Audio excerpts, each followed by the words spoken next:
This is the award-winning car talk show in Wheel Time, your weekly go-to all things automotive place, along with Mike out of this world Mars and King Conrad DeLong and Jeff Zekin over there.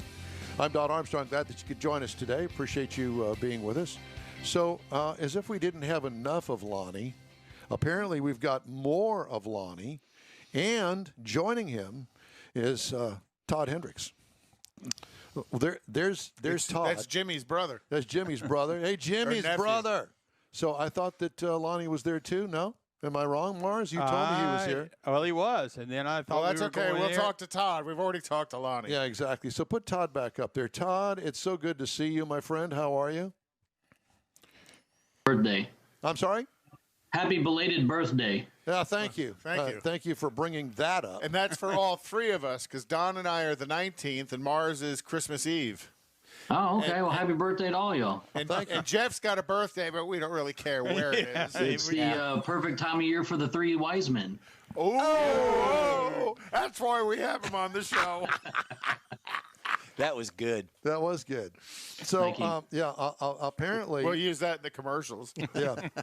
So, we've already talked about Lone Star Throwdown. So, I thought that we would talk to you about your cars. Okay. You know, we've never talked to you about your cars that I could recall. We have. We've, been in the studio. Thank you.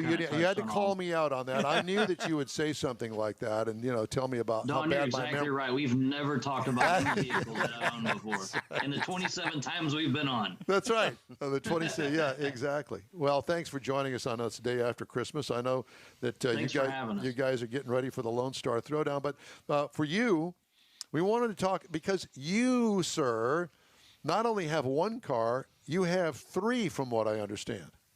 There's a little more than that. But Yeah, I was three thinking. sounds good. Okay, well, then you take charge and you just lead us into the garage and you just tell us what you got and we'll go from there. What's up first? I've got two Volkswagen Bugs, two Isuzu Space Cab pickups, two Toyotas. Weird. I got two of everything, like I'm building an ark. Got to save everything. And he's got two arcs. I have a couple of 4Runners, actually. Yeah, it's getting weird. And I have an 04 Dodge Dually. I was actually set up outside, and I had the dually parked, but I couldn't get it all to work. So I'm in my wife's office with lipstick and everything else she sells behind me. Oh, we thought maybe it was yours. But, yeah, No. I've seen the dually. I mean, it's dropped. It's black. I mean, it's really nice. I took a picture this morning. I can find it on here. And then are these all cars that are done, or are they in progress? Yeah, a bunch that's of them sharp. are in progress, except for this one. This one I can actually hop in and drive somewhere. I just don't. Wow, cool. Now the mini trucks, are they? Which is where you started. Yeah. Yes, sir. Are they just stock restorations? I mean, are these you've got work done to these?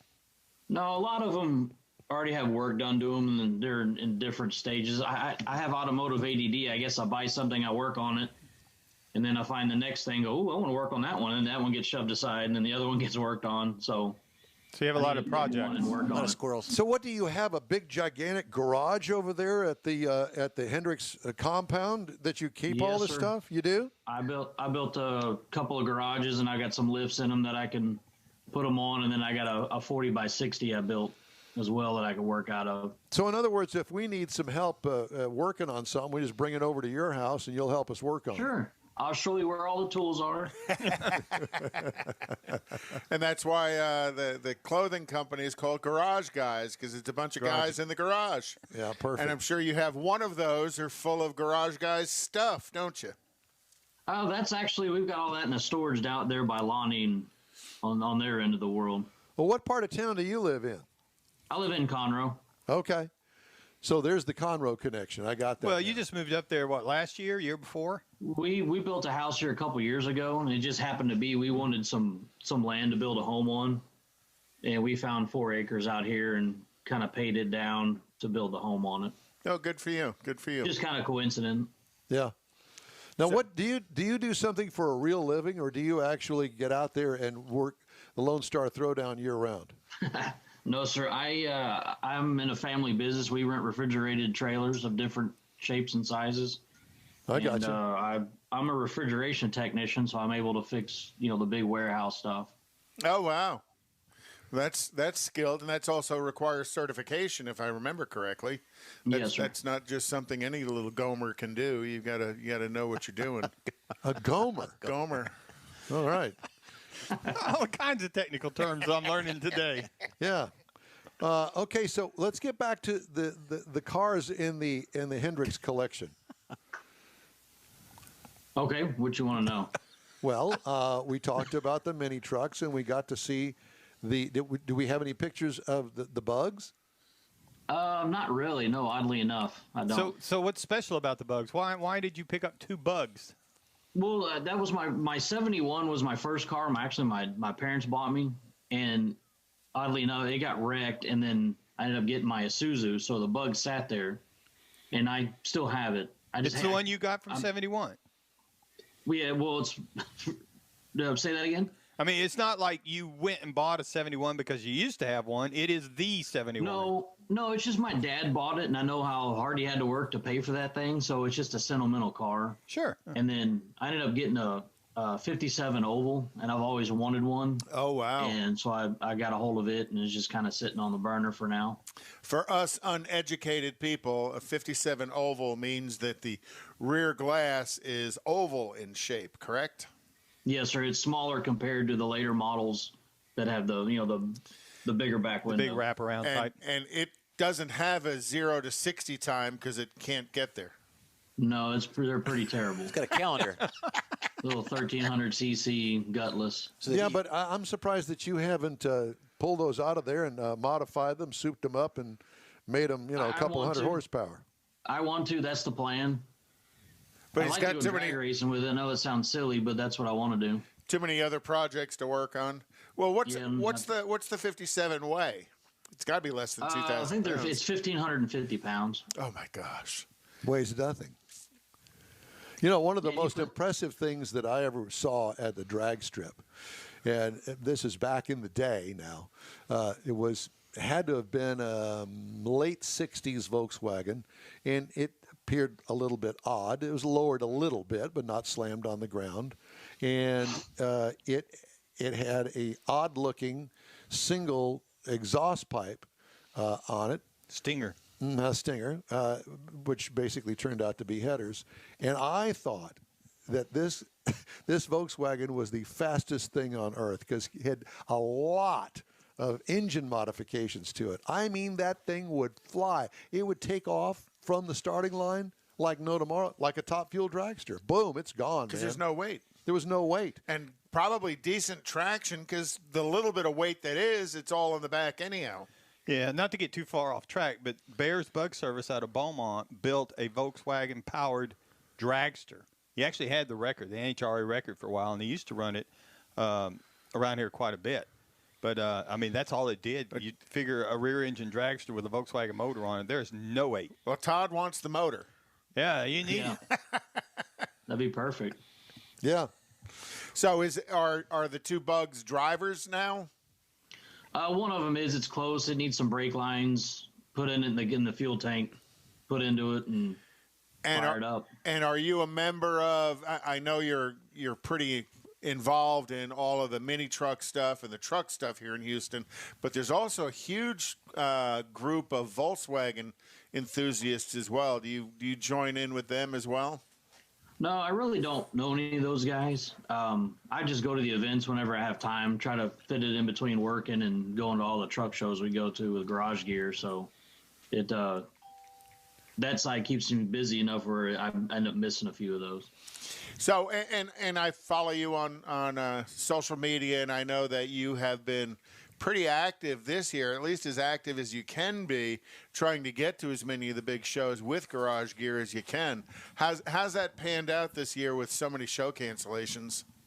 It's good. The brand grows a little bit every year, and that's what we're hoping for. So, yeah, I mean, just as long as we can keep that trajectory going, then it's worthwhile. Very good. Conrad and I are sitting here looking at each other. I was wanting to ask, your dually. You Yes, do sir. bring it out to the Lone Star Throwdown once in a while. I mean, you got to have some transportation back and forth.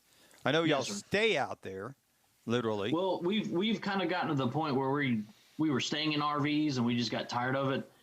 Lonnie and Jared and everybody, they stay at a hotel, and I'm 20 minutes from the park, so I'll drive home every night, sleep in my own bed. I'm much better rested that way. Yeah. Yeah, for the 4 hours of sleep you get. For the few hours that I get, yeah. But it takes a huge crew of folks to put that on. I know you have a pretty dependable core group of people that have helped you on this project for a number of years now. Oh, yeah, for sure. If we didn't have all those folks, we would not be able to do what we do. There's no way. And I know you and Lonnie are generally cruising around in the golf carts putting out fires, so to speak, because it's everybody has an emergency, and I need Todd, or I need Lonnie, or I need tickets, or everybody has their thing that they need to do. But you generally kind of delegate some of the responsibilities to some of the rest of your crew. Who are the big players in your crew that help you put this on? Jared helps us tremendously. He and Lonnie, they put their heads together and get all the vendor spots and sponsors and all that. Steve Green, that does the Houston Autorama, he takes care of all of our judging. He hires the judges, and they do everything for those days. My wife, she does all of the vehicle check-in out back. She has a group of people and friends and family that help back there. And Lonnie's wife as well, she helps with the vendor gate, getting everybody in and settled. So it just takes a bunch of people. And with Jared, he works in the marine industry, if I'm correct. Is that right? Yeah. So he's got to kind of schedule his, and you have to schedule your work around, to a degree, Lone Star, because you spend so much time in, I'm going to say, probably most of February, kind of getting all of this ready to go. And then once it shoves off, you're there, basically 24 hours a day for 3 or 4 days in a row, aren't you? Well, we actually get to the park the Tuesday before the event, and in years past, I've been out there the Tuesday after waiting on equipment to be picked up, forklifts and whatnot. So it's a 10-day ordeal, and thankfully I work for myself, so I can still kind of delegate stuff over the telephone while it's all going on. Very good. So how many people do you think you had there last year? Spectators. That's probably a question for Lonnie. If I had to guess, it's 10 or 11,000 people. What? I think there were that many there when we were there. Oh gosh. Yeah. No, I mean, well, it seemed that way. Well, you got to remember they sell it as a 3-day pass. So it's a Friday, Saturday, Sunday pass. So that's how many people will come through over the 3 or 4 or the 3 days. Yep. Oh, okay. Well, So, Todd, I have a friend of mine that I work with, and his dad passed away several years ago, and he inherited his dad's 1984 Nissan. And from what he's telling me here, that's the year that it went from Datsun to Nissan. Right. And so he has the 84 Nissan.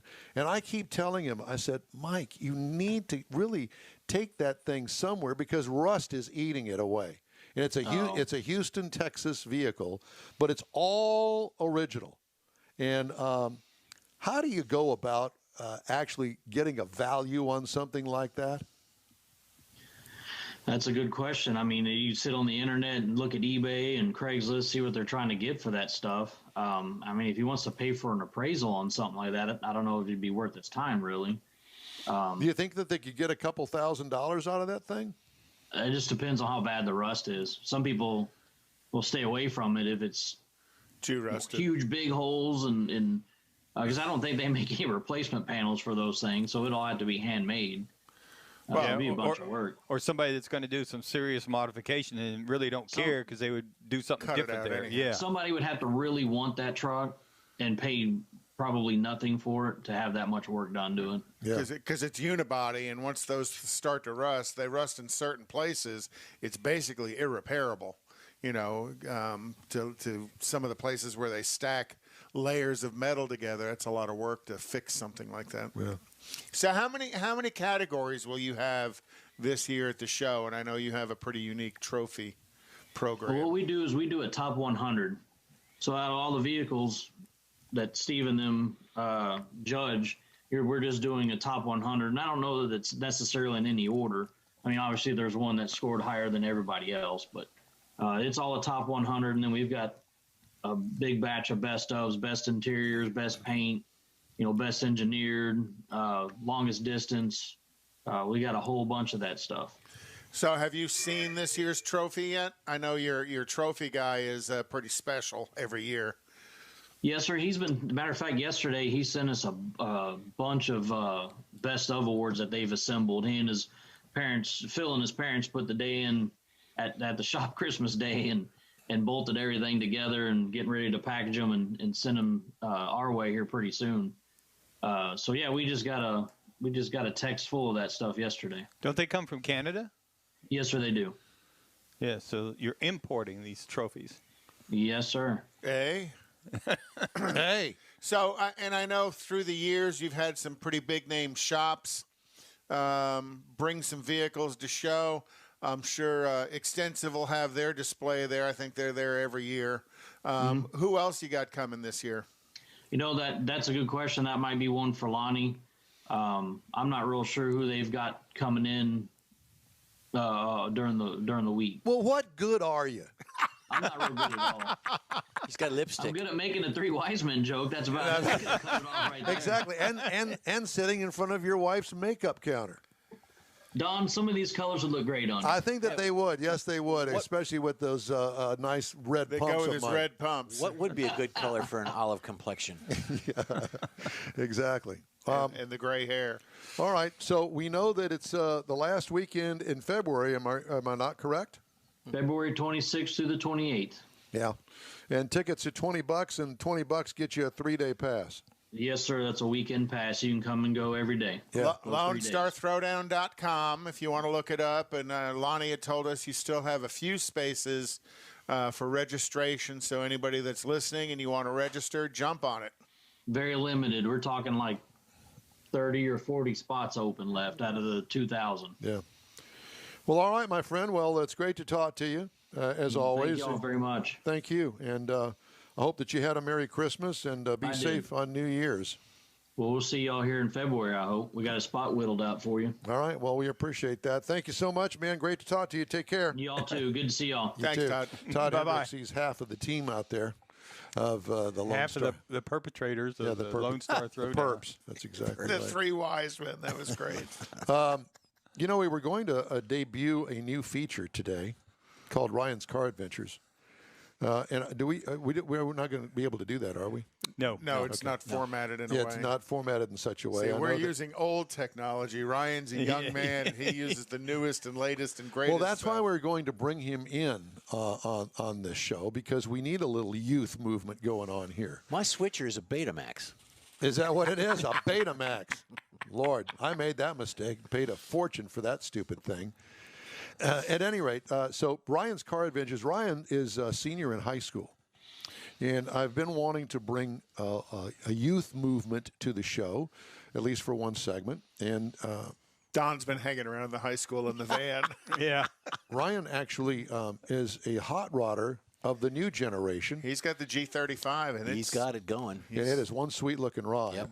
And so the goal is for him to, when he goes out and get out and about town, to take his video camera and go and for all of us to be able to see some of this stuff. And a lot of the cars are what we used to refer to as rice rockets. Well, not so much anymore they're referred to that, because a lot of the cars these days that the kids are driving, 10, 15 years old, some of them are actually made here in the United States. Yeah. But and the ones that I saw in this video that we were supposed to show today, but are not because of technical issues, they're all in that category, 10, 15 years old. Some are newer, but for the most part, that's where they lie. And almost all of them have power adders, either a blower or, for the most part, turbochargers put on 4-cylinder engines. And let me tell you something. Wow. I saw some stuff there. You're going, are you kidding? Looks completely stock. At least one that I saw in particular. Looks completely but with stock. a hairdryer. But with a hairdryer on it. And it just is pretty incredible what these kids did. But, you look back in our day, in age. And we used to do basically the same thing without power adders, but we would put a cam in it, all sorts of different things, headers, big tires and Gear wheels. ratio, And we do all that sort of thing. But these kids aren't doing that per se. But they do computer modifications to create power. They might put a small amount of spray on it, or a turbo, or a supercharger. And then just the difference is the car doesn't necessarily visually change when they do these things because everything hides under. And the let's say hood. lower it a little bit or something. The ones that I saw, you're pointing at something? Yeah, that was a hint. Roger, I asked Roger to join us back because we couldn't do the video thing. All right. We got Roger. He sounds good. And we have the audio. Not Roger. James Rogerson. Sorry, James. Pick one. Oh, that's okay. I don't know if you had a chance to watch. We had Richard Tomlin on a little bit earlier, and he was talking about bringing his Miatas to the Enduro this afternoon. So got a chance to talk a little bit more about it. But one thing I wanted to talk about was when you and I talked, you've got a couple of drivers coming out this afternoon that are special drivers, shall we say? We this year, after doing several years with different veterans groups like the first responders, different people would come in and we'd give them rides. They all wanted to drive, and there just isn't really a pathway for disabled veterans or disabled anyone to get into racing if they haven't had prior experience. And so since I run a school and I had some input to the B-Spec community, I got them to OK automatics. And so now we've got some of our automatic B-Spec cars, and I put hand controls in them. I made a joint venture with MPS and Guido Simplex out of Italy and the United States to have hand control cars for these veterans to begin with. And I've got Ryan Hawk driving with us today. He's co-driving in the Enduro with my grandson, who's the current B-Spec national champion. And so it's going to be an interesting team. So are they actually going to, both of them, drive some during this Enduro? Oh, yeah, absolutely. Ryan went through our last school in December, and I had Jay Lamb and his group here for Lemons the last day of the school when we were doing races, and I had them come out on the catwalk for the starter stand, and I says, pick out the two hand control cars. And they could not pick them out of the group of cars on track because they were all competitive, they were all keeping up, and they were all driving wheel to wheel and door to door just perfectly. This is what you expect. Well, that's what I was wondering about. So your grandson, he's actually, I guess. Oh, he's not. Yeah, he's not disabled at all. No, I understand. But if he's going to be driving, is he going to have to use the hand controls, or can he use the regular controls? The way we have the car set up with the Monarch system is that you can disable the hand controls, or basically you can still use the brake and the gas pedal at the same time, or you can disable them. It all depends on the disability. For guys that are truly paralyzed below the waist, you have to disable the throttle, the gas pedal itself, because if you don't have their legs tied down. It's been kind of an interesting learning process for us. We've had to learn how to change seats, how to change seat belts, things that need to be strapped down that you don't expect to. Like I said, the legs, we got to put them around in a different place.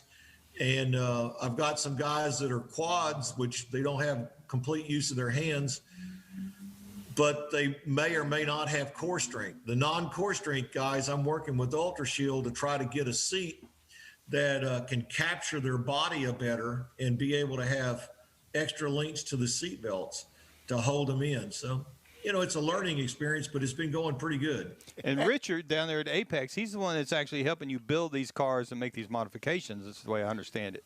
Yeah. When we're building the cars, Richard has done my cages for a long time. Richard and I have been friends for almost 20 years, I guess, when he got started. And so we found there's some issues with where the seat placement, how the seat angle has to be, just all kinds of little things. And so, like you said, Richard and I have been working together to design these cars to where they fit perfectly for either disabled or non-disabled people, able-bodied, I guess, the proper term.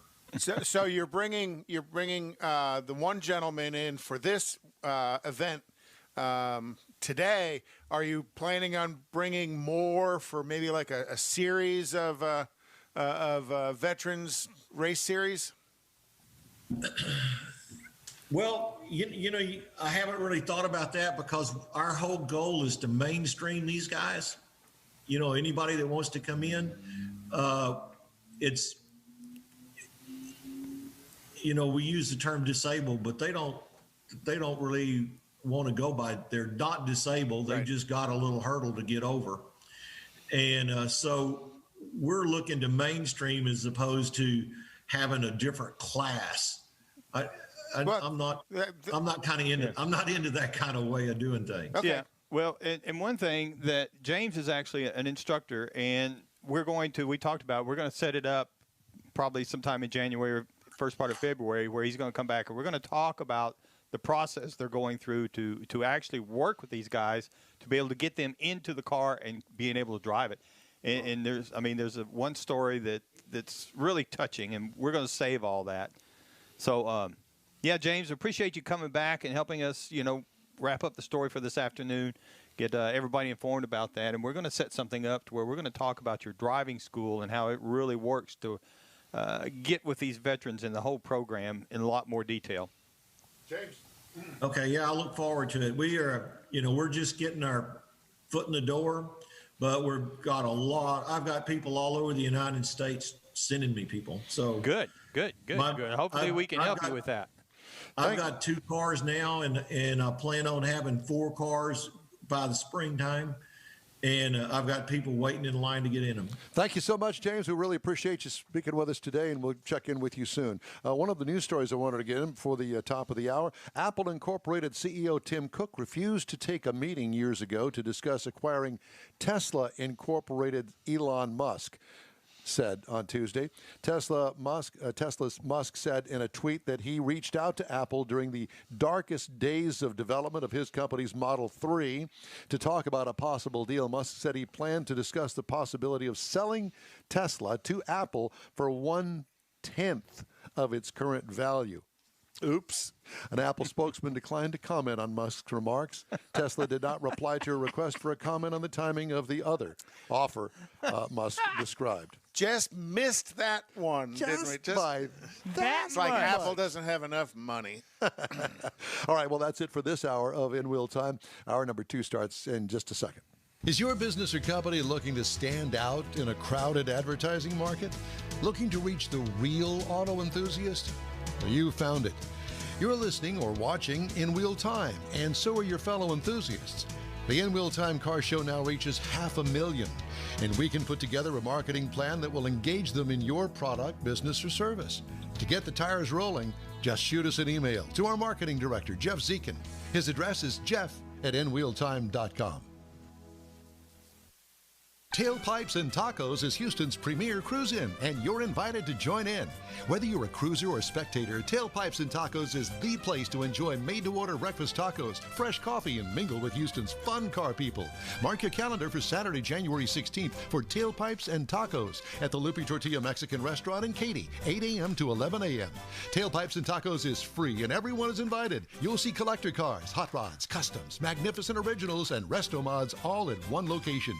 Cars from all over Southeast Texas cruise in and show off in a friends and family event. The Lupi Tortilla Mexican Restaurant on the Grand Parkway at Kingsland Boulevard, just south of I-10 and Katy. Drag racer, car enthusiast, and Lupi founder Stan Holt brings you Houston's hottest cruise-in, Tailpipes and Tacos, Saturday, January 16th, 8 to 11 a.m. at Lupi's in Katy. The In Wheel Time Car Show will be there too. Get your ride ready, and we'll see you at the Tailpipes and Tacos Saturday morning cruise-in, January 16th, 8 to 11 a.m. at Lupi's in Katy, weather permitting. Texas Truck Works is your go-to truck customizer. From mild-to-wild lift kits, custom wheels, and steering and handling enhancements to the best personal and commercial wraps, Texas Truck Works delivers. Let Texas Truck Works founder Scott Stevens help you get the most out of your truck or Jeep. Texas Truck Works has decades of customizing experience, including power adders and complete engine swaps. Let the Texas Truck Works team design an upgrade plan that fits your budget. Get truck attitude today at TexasTruckWorks.com.